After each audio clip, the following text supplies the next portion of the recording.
Yet again, we have Republicans pushing various aspects of Agenda 2030. We recently told you about Louisiana Attorney General Liz Murrill, who has pushed for age verification on several fronts.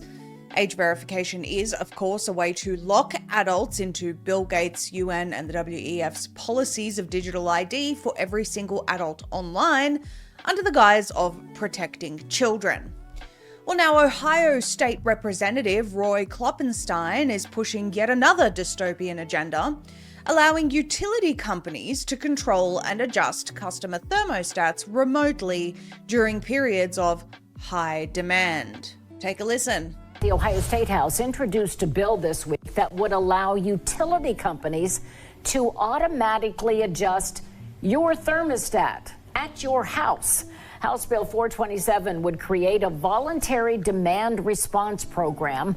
Customers would be allowed to sign up to let their utility company temporarily adjust energy use, including raising thermostat settings or cycling water heaters during periods of high demand. The bill's sponsor, Representative Roy Kloppenstein, said it's meant to help homeowners and small businesses save money while reducing the load on the power grid. An analysis from the Ohio Environmental Council estimates the program would generate between $34 and $100 million in savings for the utility system, depending on how many customers sign up for it. So let me explain what this is really about.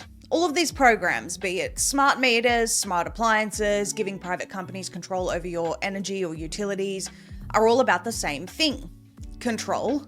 And why? Well, that's multifaceted, and we'll get into that. But first, how this usually works is that residents are given an option for, say, voluntary smart meters. It's going to save you on costs because we don't have to send someone out to read your meter. It'll be more accurate and you'll save X amount of dollars. And then before you know it, smart meters are all that are on offer from the electricity companies. You can't opt out. There's no other choice. Then, before you know it, they're cutting off your air conditioning in the middle of a blistering hot summer, like they did last year in Australia. This was from the ABC, which in Australia is essentially state-run media, and it says Energex remotely cuts power to 170,000 air conditioners 6 times in a month. This was in the middle of summer, and if you know Queensland, very hot place. Queensland's state-owned power grid remotely turned down almost 170,000 air conditioners 6 times in the past 2 months as part of a scheme to protect the electricity network. Some installers said they were wary of the Peak Smart scheme, which was introduced by the Newman government in 2012. So see, it happened 12 years later because the guidelines regarding air control were not clear. That 12 years is very, very important to note. That is how long it's taken between the time that something like this was introduced or put into law and the time that they eventually used it to cut someone's power, or 170,000 homes and businesses' power. So while the effects of these laws and legislation may not be immediately clear, they're eventually weaponized against the people.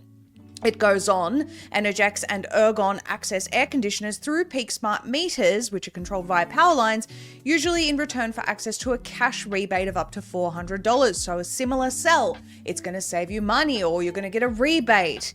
And then before you know it, they're cutting off your power remotely. And they say that the goal of the meters is to reduce the pressure and so on and so forth. But and they said that signing up to the government scheme also allows Energex or Ergon staff to visit properties occasionally, and people are given 5 days notice that people are going to come to their property, and users are not told when their unit is affected, but installers and repairers are given notice in case customers report what they think is a malfunction. Renters or new property owners may not realize their units are fitted with the device. We made a point of the effects of that law being felt 12 years later because, as we said, while initially people may have found it to be beneficial, getting a $400 rebate for a voluntary program, eventually it was used to control their access to energy. This is all while paying for a full energy service, mind you, completely unaware that the provider would be able to, at the flick of a switch, send them into serfdom. Now, maybe Roy Kloppenstein's intention isn't to push Agenda 2030, a dystopian future where essentials like power are limited for the peasants or limited to those with an acceptable social credit score.